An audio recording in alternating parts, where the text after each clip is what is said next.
Welcome back to Morning Joe. It is Thursday, March 28th. Still with us, we have MSNBC contributor Mike Barnicle, former Treasury official Steve Rattner, Republican communications strategist and an MSNBC political contributor Rick Tyler, NBC News Capitol Hill correspondent and host of KCDC on MSNBC.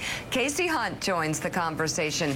And let's bring in Democratic candidate for president, Senator Amy Klobuchar of Minnesota. Welcome back to the show. Thanks, Mika. So, Senator, why don't you start by telling us what's been the biggest surprise so far of the presidential campaign? I know everything goes awfully fast, and you've got one story after another coming at you nonstop. Everybody that runs for president says that's the biggest surprise is just how the pace quickens. What about you? You've been out on the road now for a month or so. What's the biggest surprise?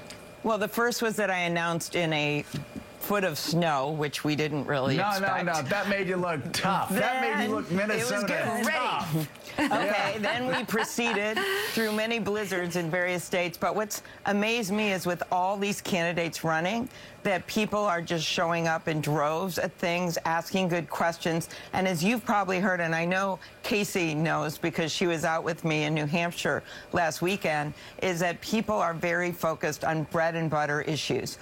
They were not asking about the Mueller report in Rye, New Hampshire, or in Davenport, Iowa.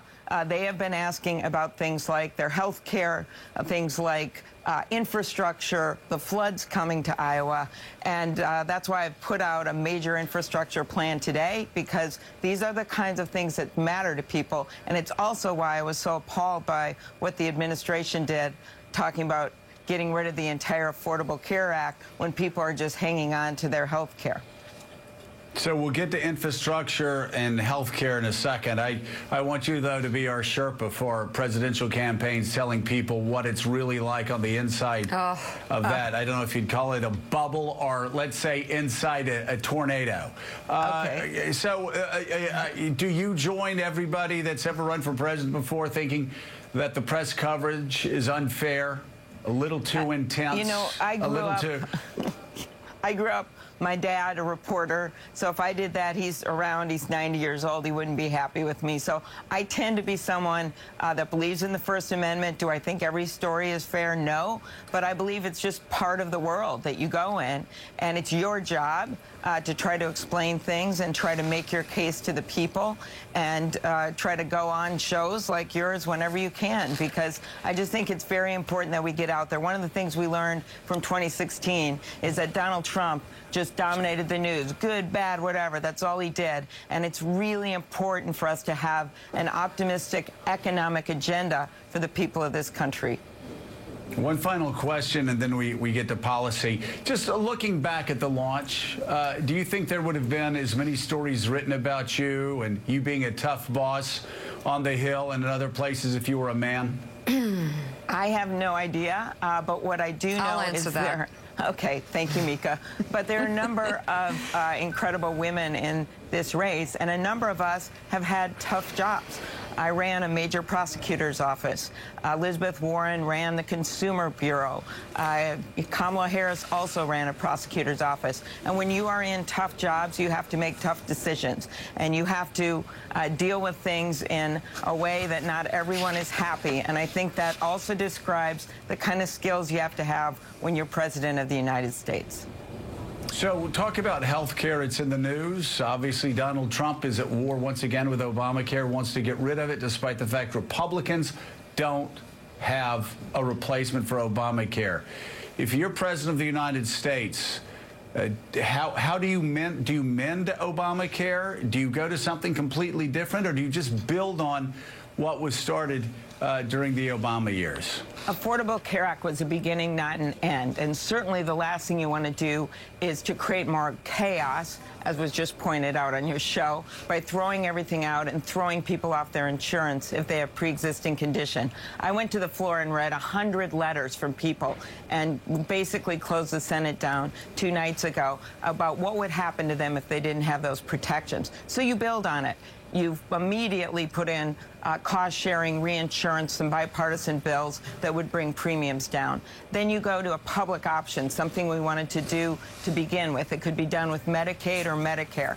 And the one glaring omission over the last decade where Congress has done nothing is bring down the cost of pharmaceuticals. And that means everything from negotiation with Medicare to bring down costs for our seniors to bringing in less expensive drugs from Canada, a bill that I have with Senator Grassley. In Minnesota, we can see Canada from our porch, and we see those cheaper prices, and we want them in our country. Senator, let's start with a branding exercise from me and then deeper into policy and your plans with infrastructure. But first, what is the message? What is the 30-second message of your campaign about who you are, what you bring to the table, and what you want to do that really defines you from all the other candidates in the field? Well, I'm a heartland candidate. I come from the middle of the country, and I'm someone that is focused on opportunity and governing from opportunity and not from chaos. I'm also someone that's known as a person that gets things done. And I know that some people think that has gotten out of vogue. I don't think that the people of this country think it's gotten out of vogue. I was just ranked by Vanderbilt as the most effective Democratic senator in terms of passing bills and getting things done. And that's the kind of spirit that I'll bring to the White House, focused on real things, challenges in front of us, and getting things done. And what's the strategy for beating someone like Donald Trump? The strategy is finding common ground with people who have voted against him and people that voted for him. I have done that in my own state. I won 40-some counties that Donald Trump won. He won every county in 2016, practically in the rural areas. I come in 2018 and win a bunch of them. I've won every congressional district in our state 3 times in a row, including Michelle Bachmann's. And I do that by reaching out to people, going to small towns, spending time in the suburbs, and figuring out what that common ground is so we can get things done. I believe you should go not just where it's comfortable, but where it's uncomfortable. I was on Fox News being interviewed 3 days after I announced. That's because I think you need to reach people where they are. Good for you, and that's what Bill Maher says. Democrats need to get out of the bubble, and they need to go on Fox News and need to talk to other conservative outlets. You know, Mika, it's important to note right now for people that don't remember the election results, when you hear how well Senator Klobuchar did in Minnesota, that's a state that Donald Trump came, I believe, 1 point away from winning. So the fact that she did so well there means that she actually won a lot of areas that Donald Trump won as well in 2016. And here's an area where the president had promises among his many unfulfilled ones. But Senator Klobuchar, you're proposing a $1 trillion plan to rebuild America's infrastructure. How is it going to be paid for? What do you plan to do? Lay it out for us. Good. And I think what you're going to hear from me is how I pay for these things, because I do care about the debt, yet I think we need to move forward as a country. So Donald Trump has put out a mirage. He claims he wants to do something on infrastructure and has identified maybe $200 billion at most. What I have done is, first of all, put our focus on bridges, roads, rail, public transit, doing something about our water infrastructure. Look at those floods in the Midwest, our locks and our dams, and then, of course, doing something on rural broadband, which I think we can complete across the country by 2022. And how do you pay for it? Well, first of all, the Republican tax plan went way too far on the corporate tax rate. So if you bring it from 21%, where it is now, to 25%, you save about $400 billion that you could put into infrastructure. You also had the way that they did the overseas taxes. You can bring in about $150 billion by changing that. And I have a number of other ways to pay for this that brings us to $1 trillion, including using an infrastructure financing authority and doing something with bonds. But with the $650 billion direct federal investment, the rest of it is done with bonds and with infrastructure bank. By the way, both of which are bipartisan support proposals. One by Senator Warner and Blunt, and another one with Senator Wyden and Senator Hoeven. So I've combined all of this, some my own ideas, some great ideas from others, to come up with $1 trillion pay for something that's doable that we can get done. All right, Kasie Senator. Hunt. Let's go to Kasie Hunt. She's with us from D.C. Kasie. Senator, what's your view of how Democrats should handle the ultimate public release of the Mueller report going forward? I mean, how much emphasis should be on seeing that public document, and how much do you think that this conversation should just move on? It is really important we see that document. Why? I just look at it from a national security perspective. We're making decisions right now about election security for 2020. Should we have backup paper ballots? My answer, yes. I have a bill with Senator Lankford that would do just that. What do we do about social media advertising? Those alone are examples of why we need to know what Russia did. What should we do about sanctions? All kinds of things. And yet there are hundreds and hundreds of pages that not only has Congress not seen, but the public hasn't seen. So to me, that is the number one reason to get that report. And also, you've got 90% of the public saying we should see it, and you've got something like, I think, 420 members of the House of Representatives, Democrats and Republicans, voting the report should be made public.